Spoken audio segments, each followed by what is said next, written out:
Hello and welcome to the October 2021 podcast. We just did the previous podcast a couple weeks ago and now we're into October, so it's amazing. Time is just flying by. So let's get a couple things off the bat here. First, the like button. Click your like button and click your subscribe button. And that way when we do these podcasts, you'll get an automatic notification that the podcast is available to watch. Okay. This is mostly going to be more for instructors this time, more than our general audience that are watching this. So this is more of a issue we've got for instructors, things that we need to correct.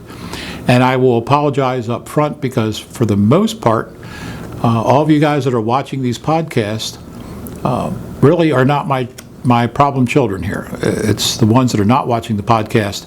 Then when you do their monitors and screw something up, it literally is something we virtually just talked about in the podcast that they could have fixed right off the bat. But anyway, let's go through this. So if you know other instructors, see if they're watching the podcast.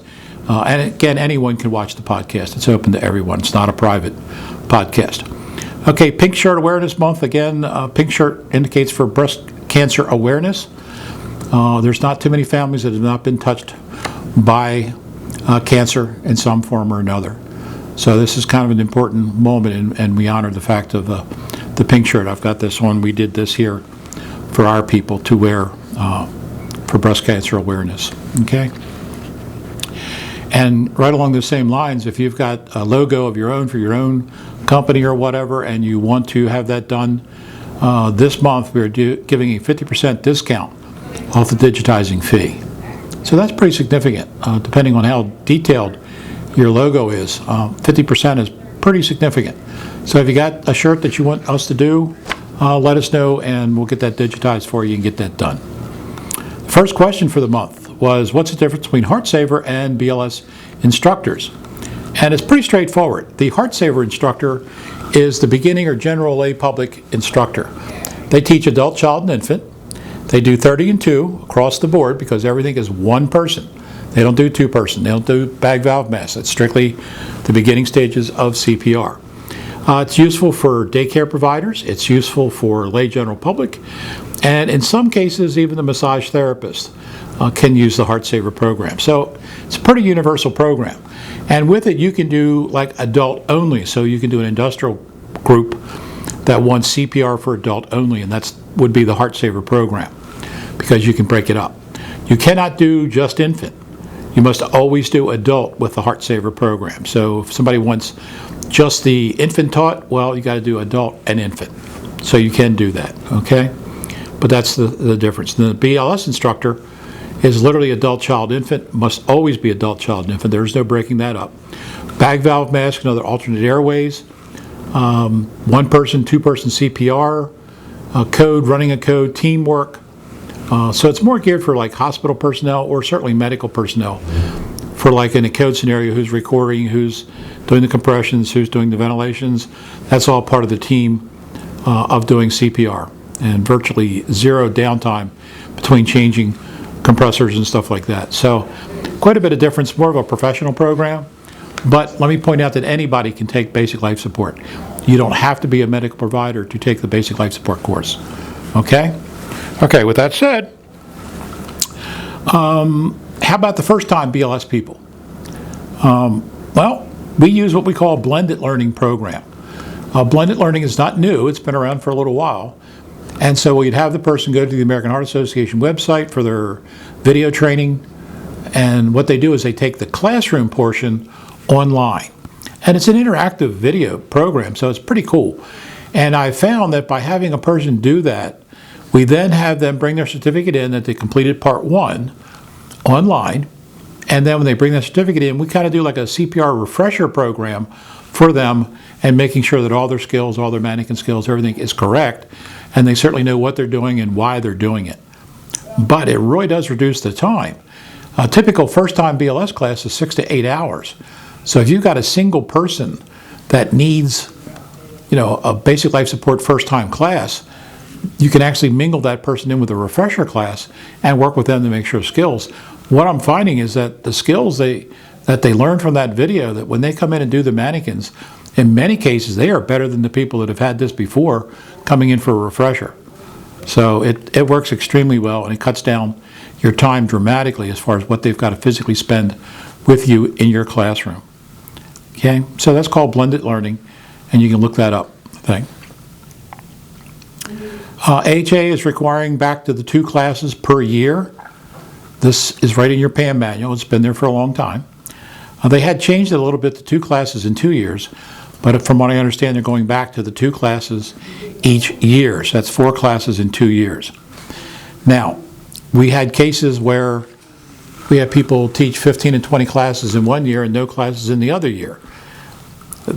I know what you're saying, but this is their guidelines, and they're basically saying that if you don't do this, they basically want you removed from the training center because you did not teach 2 classes each year. Okay, so let that be said. That's what they said. Okay, not a lot of logic there, but it doesn't have to be, I guess. Okay, coming right along. AEDs. Remember that AEDs look for a lead to presentation. The lead to is upper right, lower left. You cannot put on the adult, you cannot put the pads front and back. And even now, if you look in your videos now, for your child, it is upper right, lower left. Okay? They do make a comment if the child is so small and that the pads touch. Well, let me tell you, upper right, here, left, you got to get pretty darn small for those pads to touch. We're talking infant size. Okay, so again, remember AEDs look for a lead to, upper right, lower left. Okay, you can't move it to the front and back. On the adult, that's not a lead to, and the AED will basically say no shock advised even if they're in VFib because it cannot read it in its algorithm. Okay, I've mentioned that before in some of my previous podcasts. Okay, now moving right along, teaching with expired certifications. We just had an interesting scenario come up with people that had their cards that expired as instructors. Now, you know, roughly 4 to 6 weeks ahead of time, we go ahead and start notifying you of modifications or the fact that your card is getting ready to expire. That's plenty of time, but really the ultimate scenario here is that you are responsible for your card. You're responsible to make sure you are not expired. Now, again, we do our best to keep on top of that and notify you, but that ultimately falls back on you. And certainly if you are expired, you cannot teach a class. Now, I don't know what the reasoning would be for somebody to say, oh, my instructor card is expired, but I'm going to teach anyway. Let me point out, if you don't believe me with this, you can contact the Attorney General's office here in Maryland or D.C., because I've spoken to both of them in reference to these issues. The bottom line is, it's a falsification of records, and a falsification of records will cost you not only your CPR stuff, but can actually cost you your credentialing. So if you're a paramedic or a nurse and you teach with a false card, a expired card, you can actually lose your license. The bottom line just recently happened just the other day in Texas, so this isn't just in Maryland. A guy was teaching or issuing falsification cards. He was not a certified instructor. He was in the past, but let it expire. Sound familiar? And he actually can get up to 2 years in prison and a $10,000 fine. And my guess, he's going to do some prison time. So if you think that's going to look good on your resume, that you falsified records and did prison time, that's not going to go down real well. And again, it is not difficult to renew your credentialing. So I'm not quite getting the fact, I mean, you wouldn't drive your car with expired license, so why would you teach a CPR class with expired license? No, don't do that. And if we catch you doing that, you'll be terminated from our training center. No ifs, ands, or buts. No, I made a mistake. What can I do to fix this? No, there is no fixing this. You falsified records. Okay, against the law and way against PPM's concept of teaching people correctly. Okay? Now, when you get ready to do your monitor, and this is something else that's come up from time to time, you get a letter ahead of time explaining to you that you're going to do a full BLS class. A couple exceptions to this. We do have a couple Heart Saver instructors, and that's the only class they teach. That's all they're credentialed to do. And of course, they would do a Heart Saver class. However, if you're credentialed at a BLS instructor level, then there is no question. You do a BLS level class.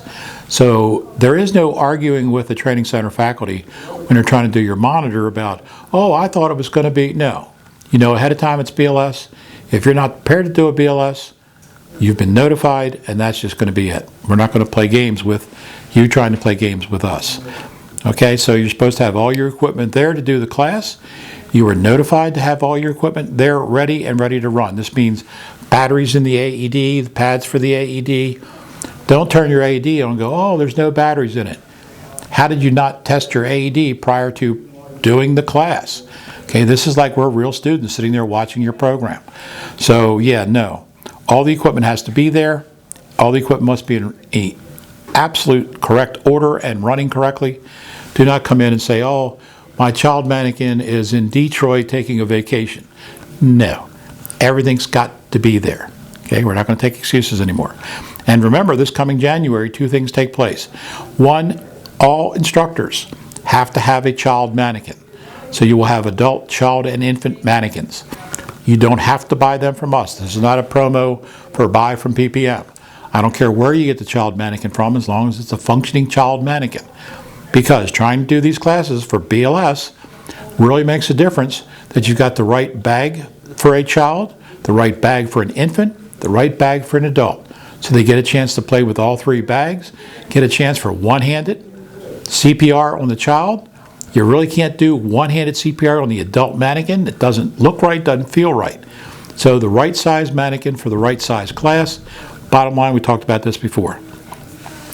So after January 1, if you don't have a child mannequin, we're not even doing your monitor. That will be it. Okay? 2020 materials.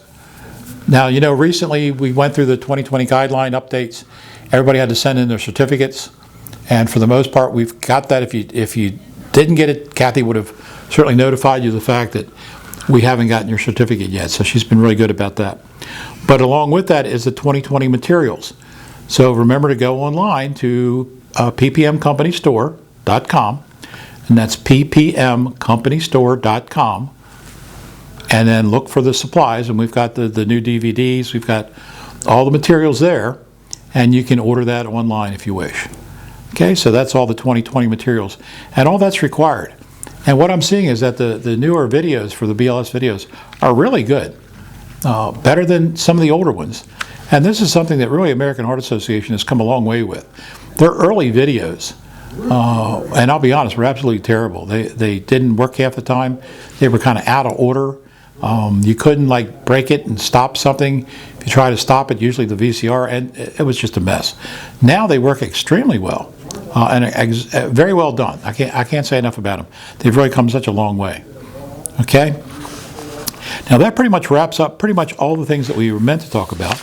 Here is that paperwork that I got today in reference to the guy in Texas literally going to court in reference to falsification of CPR cards. So we've talked so many times about this that they are legal documents. This is not a joke. This is not something to play with.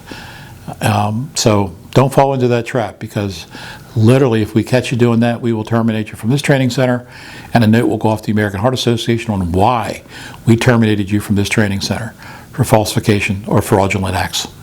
Okay? So enough crazy stuff said about that. We're heading into October. The fall months is always the prettiest time for trees and leaves and stuff like that. So that's kind of neat, something to look forward to. Get out there and get your booster shots if you warrant your booster shots. And if not, remember too, by January 1, everybody needs to have their vaccines on board or go to another training center. We've had one instructor so far. She decided she's not going to get vaccines. That's her choice. But we're not going to have her spread disease, possibly spread disease, to someone else because she doesn't want to get vaccinated. You know, vaccines have been around for a long time, so no logic there involved at all to get a vaccine. It protects you, your family, and the rest of everybody else. So again, that's pretty much everything for now. I'll get back to you for next month. Again, if you got ideas, hit that like button or the comment button, put it in the comment, or send us an email saying, hey Joe, got a question about such and such. Like I said, we had some questions come in this time. Always looking forward to the questions that we can put into the next podcast. Thanks again for watching, and please be safe out there.